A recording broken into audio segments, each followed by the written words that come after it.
Our first Thinkathon session focuses on candidate sourcing, challenges and opportunities. Please welcome Balaji Kamraj, Vice President and Global Head of Talent Acquisition at Creative Synergies Group.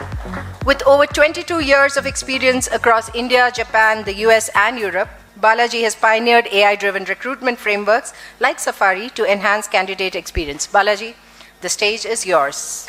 Am I audible? Is my team sitting there? Candidate sourcing team, can you make a noise, please? All right, thanks Aditi for the kind intro. I feel very honored, and I'm happy to be presenting today. Good afternoon, all, and happy to be presenting today, and I'm happy to be sharing my time with you all.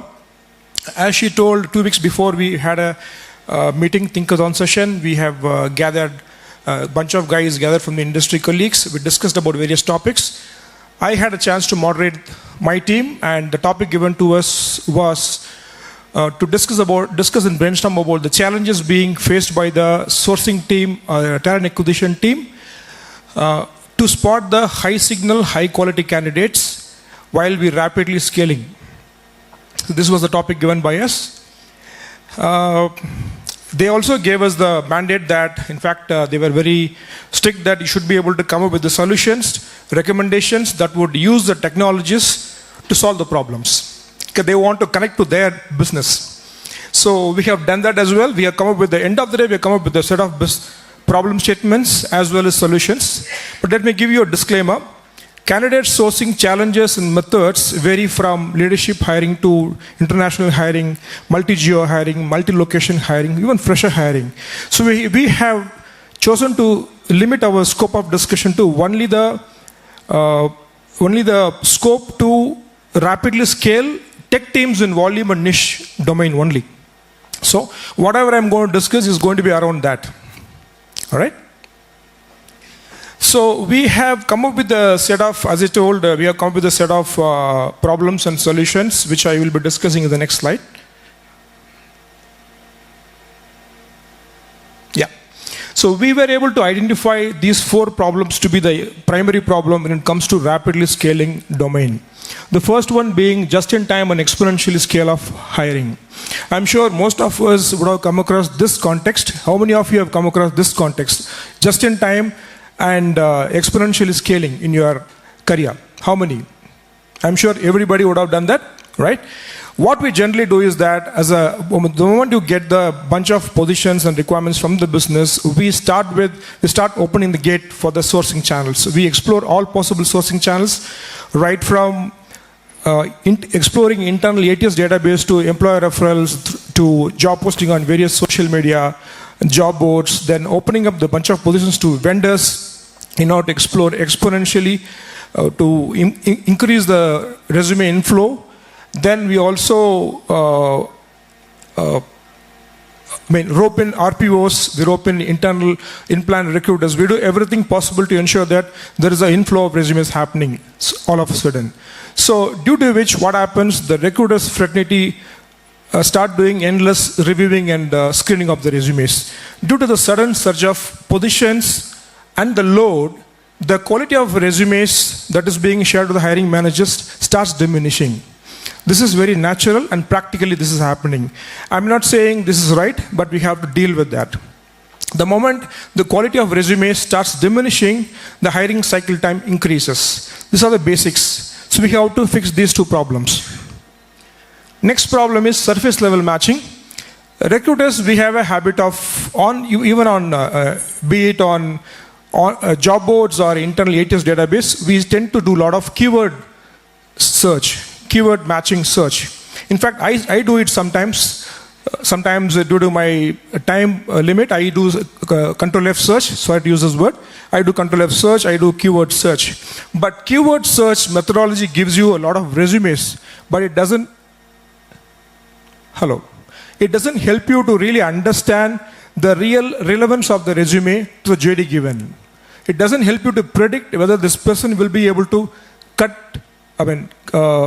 the interview for the given JD or not. So this is the problem we have when it comes to keyword levels matching. The third one is the buried high potential talent. since there is an increase in the resume inflow, we deal with volumes of resumes. Therefore, TA fraternity tend to ignore or forget doing passive talent sourcing. Is the problem statement we have. Finally, the invisible intent. It is very important that we read the important intents from the candidates in the initial period of sourcing stage itself. The intents can be, you have to understand if the candidate, the given opportunity to the candidate is a strategic opportunity for their career growth or not. Number two, we have to really understand the basics like, is he really looking out right now? Is he shopping around? Or is he wasting time with us? These are the intents which we need to really understand in the initial period of time of the sourcing stage itself. Anything goes wrong in this stage, it's going to result in heavy interview no-shows as well as offer declines. Right? So we have identified these problems. Okay, Ajati. So we identified these problems to be the primary problem for us. All right, in the interest of time, we have taken only these two problems. We have discussed about the solutions to it. For the sourcing quality while scaling, the traditional approach being, we open the sourcing gates to sourcing channels to all the, sources, then we do heavily manual search and we end up doing keyword heavy searches. The sourcing model change proposed are, we can use agentic bots to automate sourcing quickly. This is something I have done it in my career itself. I'll tell you how it works. You just have to define the job description properly and define the candidate persona in terms of technical skills, behavioral skills, then some of the basic intents to be checked, and then give the inputs to the bot. It starts sourcing by itself. It opens up the channels to internal database, employer referrals, job posting across all the social media job boards, and then it also opens the job requisitions to the vendors, collects all the requirements, does the screening, stack ranks that, and gives it to us as the list of shortlisted candidates. Number 2 and 3, pre-application AI intent filters, AI conversation interview bot. This is something demoed by Arun today in this stage itself. So let me not get into that. Fourth one is semantic search. Instead of doing keyword search, semantic search does the contextual based search. The last one, pre-interview talent pool. There are many players who are providing pre-interview talent pool for us to be able to scale quickly. There are players like Curatle, then Tag, Cutshot. I personally use Curatle. It worked well for me. So by doing these sourcing model changes, the expected outcomes are, it could be reduction of irrelevant resumes, saves recruiters and hiring managers time, strong noise reduction before submission, helps to scale sourcing rapidly. The number 2 problem statement was, in the interview stage, the traditional approach being manual interviews, right from the beginning to the end, we use people to do manual interviews, time being wasted on low signal candidates who slip through our earlier filter. The sourcing model change recommended is, early rounds can be replaced by AIs. You can use the one-sided, one-way or two-way conversational bots. I would strongly suggest that select the platform that is driven by some of the tech stacks like NLP, sentimental analysis, LLM model, or computer vision, ML, predictive analytics. A platform should have all these technologies for it to be able to give you accurate results. So by doing this, the expected outcome can be focus on high quality candidates. The business can focus on high quality candidates, helps to scale interviewing rapidly, higher interview to offer rate, helps reduction in turnaround time for the business. That's all about it. That's all about the problems and solutions we want to present. I hope it was useful and informative for you guys. Thanks a lot for the opportunity. So Balaji, thank you so much. I will hand it over to the jury if they would like to ask any questions. There are about 5 minutes for you. Thank you, Aditi. Balaji, very interesting, and I know you struggle to keep it within the 10-minute timeline, but that's good for you. You managed to do it. Just one question, when you talk about outcomes expected, have you also thought about one aspect of sourcing is about, sourcing capability and, creating an environment where you give a faster turnaround time to the business. The other views, have you thought of any other views which is actually going to be of value to the business from an org standpoint, from an organization standpoint? Yeah, of course, it's going to directly impact the staffability in the projects and the ROI, the loss of opportunity is nothing but the ROI that the TA team can create. Of course, it's going to impact that. We have kept that into consideration. We have done it. I have used more of the TA language here. When it comes to business language, it's going to directly impact the staffability, project deliverability, and all the stuff. In fact, they can cut down the loss of opportunities, opportunity loss. That's true. Standpoint, yes. Thank you. Yeah. A couple of questions.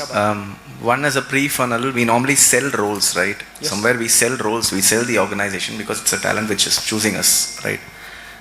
Maybe think through and tell me if you're selling a role through this, because I don't see that element here, okay? And my second question, maybe take some time, okay? Second, there is always a changing goalpost of hiring managers as you keep evolving a role. They figure out that they forgot and they realize that they'll have to come back with a very different requirement to you. And that normally happens, right? Such buffers, such iterations, do you kind of factor in to what you've written?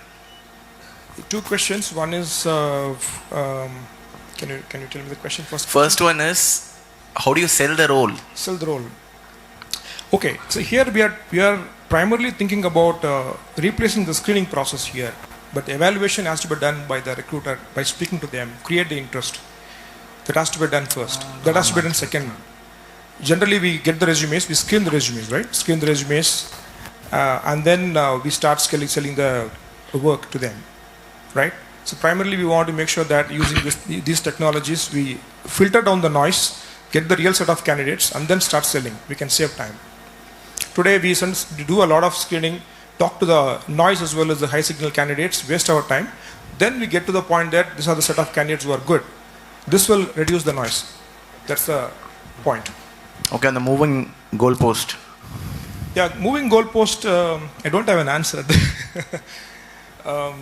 See, if there is a requirement change, we have to drop it and then rework on it. That is how I feel. I'm not having any real answer to it. If they really change it, if there's example, they say that, I'll give a real example that I am dealing with. They say that I want a data science guy with a data brick. My sourcing changes, right? They say data science with the data pipeline, my sourcing changes. My whatever I have done, I have to drop it and then restart my work. So to answer, it is the part and parcel of our game which we need to deal, which I have to accept and then deal with that. Thank you. Yeah.